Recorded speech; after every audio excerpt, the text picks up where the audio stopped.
আসসালামু আলাইকুম। নতুন একটা ভিডিও নিয়ে আবারও চলে এলাম। ভিডিওটা দেখুন, খুবই ভালো লাগবে। প্রথমেই আমি ডিমগুলোকে ভালো করে সিদ্ধ করে নিয়েছি। সিদ্ধ করে নেওয়ার পর ডিমের খোসাগুলোকে সুন্দরভাবে ছাড়িয়ে নিয়েছি। এরপর কড়াইয়ে খাঁটি সরিষার তেল দিয়ে দিয়েছি। তেলের মধ্যে ডিমগুলো এইভাবে দিয়ে এর উপরে হালকা হলুদ গুঁড়ো ছিটিয়ে দিয়েছি, যাতে ডিমটা দেখতে সুন্দর লাগে। এরপর আমি লাল লাল করে ভেজে নেব। আর এইভাবে ডিমগুলো হালকা করে আমি খুন্তি দিয়ে কেটে দিচ্ছি, যাতে ডিমের ভিতরে সমস্ত মশলা পৌঁছে যায়। কারা কারা এরকম করেন অবশ্যই কমেন্টে জানাবেন। আমি ডিম রান্না করলে এইভাবে করি, যাতে ডিমের ভিতরে সমস্ত মশলা পৌঁছে যায়। এই দেখুন, আপনাদের সঙ্গে কথা বলতে বলতে ডিমগুলো আমার সুন্দরভাবে ভেজে নেওয়া হয়ে গিয়েছে। আমি তুলে ফেললাম। আবারও আমি কড়াইয়ে সরিষার তেল দিয়ে দিলাম, আর তেলের মধ্যে কুচি করে কেটে রাখা পেঁয়াজ দিয়ে দিলাম। পেঁয়াজটা হালকা ভাজা হতে এর মধ্যে কালো জিরে দিয়ে দিলাম। কালো জিরে খাওয়া খুবই ভালো, প্রত্যেকটা তরকারিতে আমি কালো জিরে ব্যবহার করি।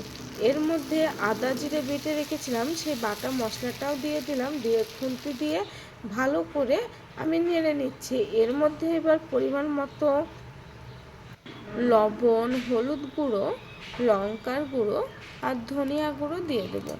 সমস্ত কিছু দেওয়ার পর মশলাটাকে সুন্দরভাবে কষিয়ে নেব। যত করে ভালো মশলা কষানো হবে, ততটা রান্নাটার টেস্ট ভালো হবে। এদিকে আমি আলুগুলো ডিমের সঙ্গে সিদ্ধ করে নিয়েছিলাম। এই দেখুন কত সুন্দর আলুগুলো সিদ্ধ হয়েছে। এদিকে আমি মশলাটাকে ভালো করে কষিয়ে নিচ্ছি। যখন মশলা থেকে তেল ছেড়ে দেবে, তখন আমার মশলাটা কষা কমপ্লিট হবে।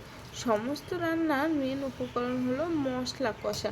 যত ভালো মশলা কষাবে, ততটাই রান্নাটার টেস্ট হবে। এই দেখুন, মশলা থেকে আমার তেল ছেড়ে দিয়েছে, তখনই আমি সিদ্ধ করা আলুগুলো দিয়ে দিলাম মশলার মধ্যে। আলুগুলো দেওয়ার পর এইভাবে আমি খুন্তি দিয়ে কিছুক্ষণ আলুটাকে মশলার সঙ্গে সুন্দরভাবে কষিয়ে নেব। আমি খুব সাধারণভাবেই রান্না করছি। আমি বাড়িতে যেভাবে রান্না করি সেটাই আপনাদের সঙ্গে শেয়ার করলাম। ভালো লাগলে লাইক, কমেন্ট আর শেয়ার করে দেবেন। এই দেখুন, আলুটাকে কষিয়ে নেওয়ার পর সিদ্ধ করে রাখা এই ডিমগুলো যে সিদ্ধ করে রেখে আমি ভেজে রেখেছিলাম, সেই ডিমগুলো দিয়ে দিলাম। দিয়ে আলুর সঙ্গে ডিমগুলোকে একটু কষিয়ে নেওয়ার পর পরিমাণ মতো আমি পানি দিয়ে দিলাম। এই দেখুন, পানিটা দেওয়ার পর কিছুক্ষণ ফুটিয়ে নিলেই রেডি হয়ে যাবে আমার ডিম আর আলু দিয়ে তরকারি।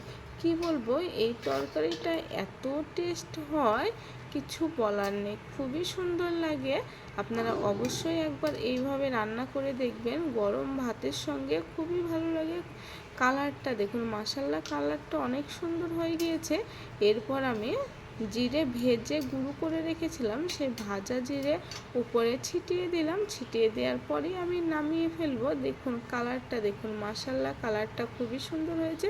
ভিডিওটা ভালো লাগলে লাইক, কমেন্ট, শেয়ার করে দেবেন।